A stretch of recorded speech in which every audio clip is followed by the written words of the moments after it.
Hello friends, कैसे हैं आप सभी। तो आइए आज की क्लास में हम लोग सेकंड क्वेश्चन पे चलते हैं, जो कि प्रश्नावली एक्सरसाइज वही 1.1 का सेकंड क्वेश्चन है। किस क्लास का है? तो क्लास 10th का। क्या है? तो मैथ।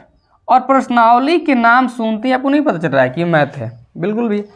तो आइए देखते हैं कि कल की क्लास में हम तो जानते थे यूक्लिड विभाजन एल्गोरिथम की विधि से मौसा कैसे निकालते हैं। आज एक इम्पोर्टेंस क्वेश्चन है, और ये ऐसे क्वेश्चन है कि बहुत ज़्यादा कन्फ्यूजन क्रिएट कर देता है और हमको समझ में नहीं आता है कि आखिर इसमें पहले करे तो करे क्या। तो सबसे पहले देखिए, क्वेश्चन आपके सामने है, इसको आपको एक बार पढ़ के सुना देते हैं क्वेश्चन क्या कह रहा है। बाकी आपके पास किताब है तो जरूर आप उसमें देख रहे होंगे। कह रहा है कि दर्शाइए कि कोई भी धनात्मक पूर्णांक, धनात्मक विषम पूर्णांक जो है वो 6 की +1 या 6 की +3 या 6 की +5 के रूप का होता है, जहाँ Q कोई पूर्णांक है। Q क्या है? पूर्णांक है। आइए देखते हैं क्या कर सकते हैं। तो सबसे पहले हम यहाँ मान लेंगे, क्योंकि एल्गोरिथम हमारा कहता है यूक्लिड विभाजन कि A = BQ + R। बहुत सुंदर। तो हम यहाँ मान लेंगे, क्या मानेंगे? माना कि B = 6, इसलिए क्या हो जाएगा? ये तो हम मान लिए। और यूक्लिड विभाजन एल्गोरिथम से यूक्लिड लिख लेंगे, विभाजन एल्गोरिथम से क्या है एल्गोरिथम? तो A = BQ + R। अब हो जाएगा A = 6Q + R, जहां R बराबर क्या होगा? हमने आपको बताया था कि हमेशा जो होगा वो B बड़ा होगा R से। बताए थे कि नहीं बताए थे? तो इस वजह से R का मान वो सभी छोटे मान होंगे जो B के वैल्यू से कम होगा। तो B का मान कितना है? 6। तो यहाँ हो सकता है 0, 6 से कम है। 1 2 3 4 5, ये 6 तो नहीं हो सकता, क्योंकि 6 के फिर वो बराबर आ जाएगा R का मान ना, जहाँ R = 0 1 2 3 4 5 ऐसा हो सकता है, यानी कि 6 से सब छोटा संख्या। तो हम पहला धनात्मक पूर्णांक लिखेंगे, पहला धनात्मक पूर्णांक। और जहां तक मुझे लगता है कि नए एनसीईआरटी में सबको डिलीट कर दिया है ना, नए चीज़ों को बस 1-2 चैप्टर रखा है, उसको हम लोग बहुत जल्द आपको अपडेट देंगे इसके लिए। तो पहला धनात्मक पूर्णांक हमारा क्या हो जाएगा? यानी कि A = 6Q + यहाँ क्या हो जाएगा? 0। क्या होगा? 0, यानी कि 0 हटेगा तो फिर 6Q बचेगा।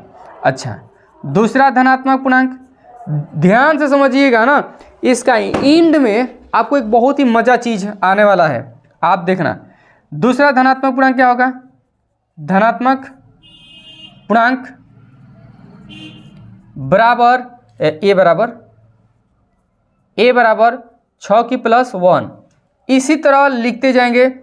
A बराबर A1 कर सकते हो, A2 कर सकते हो, A3 कर सकते हो ना। 6Q + 2, A3 = 6Q + 3, A4 = 6Q + 4, A5 = 6Q + 5। अच्छा, इसमें देखो तो ऋणात्मक पूछ रहा है, यानी कि विषम धनात्मक पूर्णांक पूछ रहा है। तो विषम कौन है? एक ये है, ये वाला तो विषम है नहीं, ये फिर 2 है तो ये सम है, ये 3 है तो विषम है, और यह भी क्या है? विषम है, यानी कि यह भी विषम, यह भी विषम और यह भी विषम। तो हम यहाँ पर लिख लेंगे, क्या लिखेंगे? लिखेंगे कि विषम धनात्मक पूर्णांक, विषम धनात्मक पूर्णांक क्या है? पहला तो 6Q + 1, दूसरा है 6Q + 3 और तीसरा है 6Q + 5। तो अतः कह रहा है कि क्या इस रूप में होगा? तो हम कह सकते हैं कि विषम धनात्मक पूर्णांक इसी रूप का होगा। इसका कहने का मतलब समझ में आपको आया? क्वेश्चन तो आपने बना लिया अगर समझ ना आया तो आप कमेंट जरूर कर दीजिएगा। देखिए एक बार और आपको बता देते हैं, यूक्लिड विभाजन एल्गोरिथम से सबसे पहले चलेंगे। A = BQ + R हमने लिख दिया, और हमने B को मान रखा है 6। क्यों 6 माने हैं? क्योंकि आप जो पूर्णांक में देखोगे, जैसे अगर मान के लिए 5Q + 1 5 क्यू प्लस 3 5 क्यू, ऐसे अगर देगा तो आपको b का मान 5 रख लेना है। क्या रख लेना है? जो q के साथ जुड़ा है उसी को b का मान रख लेना है। अब जहाँ r का मान यहाँ क्या हो सकता है, शेष क्या बचेगा? अगर ये 6 है तो हमने आपको कल ही बताया था कि b का मान हमेशा r से बड़ा होता है, तो r के वो सभी मान हो सकते हैं जो 6 से छोटा है। ये तो संभव है ना, संभावना है। अब यहाँ पहला धनात्मक पूर्णांक पहले 0 रखेंगे, फिर 1 2 3 4 5 सब हमने रख लिया। अब इसमें से विषम को छांट लेंगे, जो हमारा शेषफल है उसको देखेंगे और ये हमारा विषम संख्या निकल जाएगा। आखिर क्या कह रहा है? कह रहा है कोई भी संख्या ले लो। क्या ले लो? कोई भी संख्या, और ये b का मतलब क्या है? भाजक, जिससे हम भाग मारते हैं। तो जब 6 से भाग मारिएगा ना इस हर विषम संख्या में, तो इसी में से कोई ना कोई रूप धारण करेगा। जैसे आप देखना 15 में भागा मारेंगे, 6 दूनी 12, कितना बचा? 3। r का मान 3 आ गया। 6 क्यू के जगह पे 2 आ गया। क्यू धनात्मक पूर्णांक है, ये है, कोई दिक्कत?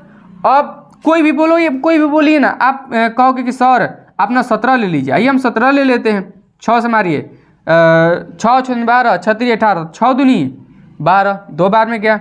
अब ये क्या बचेगा बताइए? यहाँ पर 5 बचेगा, तो 5 किस में चला गया? इस वाला में चल गया।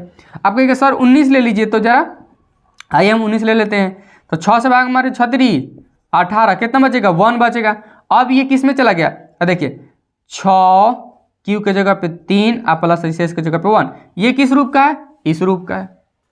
यही क्वेश्चन का था। इसके जैसा ही कुछ और आगे क्वेश्चन भी है 3-4, तो उसको भी हम लोग बना लेंगे, लेकिन आप लोग अगर बनाओगे तो बन ही जाएगा, कोई दिक्कत नहीं है। और वैसे भी नया एनसीईआरटी इसको हटा ही दिया है, केवल एक आधे मसा को छोड़ रखा है और बाकी को छोड़ रखा है, बाकी सबको हटा दिया है। शांत अशांति वो सब है ना। अगला क्वेश्चन हम देख लेते हैं, इसमें तीसरा क्वेश्चन, हम इसको मिटा दें। आप लोग इसको फटाफट नोट कर लो तो जरा। देखिए अगला क्वेश्चन है तीसरा क्वेश्चन। तीसरा क्वेश्चन कह रहा है कि आपको पढ़ के सुना देते हैं, किताब तो आपके पास है ही। कह रहे किसी परेड में 616 सदस्यों वाली एक सेना की टुकड़ी को 32 सदस्यों वाले एक आर्मी बैंड के पीछे मार्च करना है। दोनों समूहों को समान संख्या वाले स्तंभ में मार्च करना है। उन स्तंभों की अधिकतम संख्या, देखो भाई जैसे ही अधिकतम कह दिया ना, आपका काम बन गया। कैसे? तो वैसे कि अधिकतम मस महत्तम, नहीं समझ में आया? मस को क्या कहते हैं? महत्तम समापर्त है, और लस का लघुत्तम समापर्तक ना। तो अब महत्तम मतलब अधिकतम, तो जब अधिकतम आ ही रहा है तो हम फटाफट इसका क्यों ना मौसा बना दे, यानी कि तीसरा मौसा बना देते हैं। 32 और 616।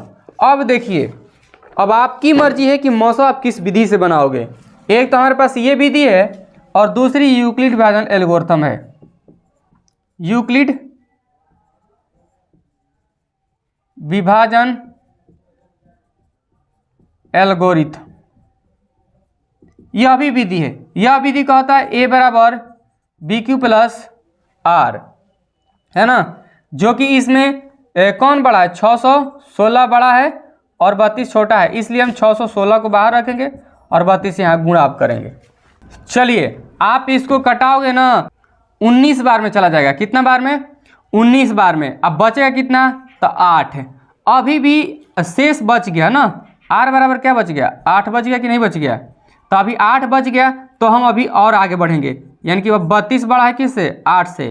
तो 32 को बाहर रखेंगे, 8 अंदर, 8 चौके 32 बराबर 0। अब यहाँ r बराबर क्या हो गया? 0 आ गया।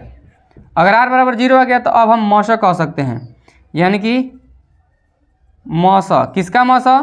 तो 616 और 32 का कितना आया है? 8। अतः 8 टुकड़ियों में मार्च कर सकता है। जो क्वेश्चन कह रहा है वो क्या कहेगा? 8 टुकड़ियों में मार्च कर सकता है। ये आंसर हो गया, कोई दिक्कत? आगे का क्वेश्चन जिस तरह से हमने दूसरा क्वेश्चन बनाया है बिल्कुल उसी प्रकार के है। तो ये चैप्टर खत्म होता है। अगर आपसे नहीं बनेगा तो आप कमेंट बॉक्स में लिख दीजिएगा सिर्फ कि एक्सरसाइज 1.1 का ये क्वेश्चन, यानी क्वेश्चन नंबर 1 2 3 जो भी है, कोई दिक्कत है आप बेधड़क पूछ सकते हो, बिल्कुल ऑफलाइन की तरह, है ना। ऐसा समझो कि हम ऑफलाइन ही क्लास कर रहे हैं, इसमें कोई डिफरेंस ना है हमारे पास। बिल्कुल जैसे ऑफलाइन के क्लास में सर से पूछ लेते हैं, यहाँ भी सर से पूछ लेंगे। फर्क इतना क्या है कि आपको वहीं पे इंस्टेंटली आपको जवाब मिल जाएगा, यहाँ हम कमेंट देखेंगे तब ना उस पर वीडियो बनाएंगे। तो वो चीज़ है। अक्सर आप करोगे कमेंट तो फटाक से ना आ जाता है, नोटिफिकेशन आ जाता है यहाँ पर, है ना। आप कमेंट करते हो ना तो नोटिफिकेशन गिर जाता है कि कमेंट आया है, तो कमेंट में वहाँ पर शो कर जाता है, ठीक है। उसके बाद आप एप्लीकेशन में खोल के देखोगे तो वो पूरा दिखता है। तो इस प्रकार आप कमेंट जरूर करिए। और व्हाट्सअप ग्रुप भी बना दिए गए हैं, टेलीग्राम भी ग्रुप है, आप वहाँ से जुड़ सकते हैं, है ना। और आपकी हिंदी क्लास हो ही रही है, आप वहाँ भी पढ़ सकते हैं, यहाँ भी पढ़ सकते हैं, कोई दिक्कत। चलिए मिलेंगे हम लोग अगले क्लास में और अगले एक्सरसाइज के साथ।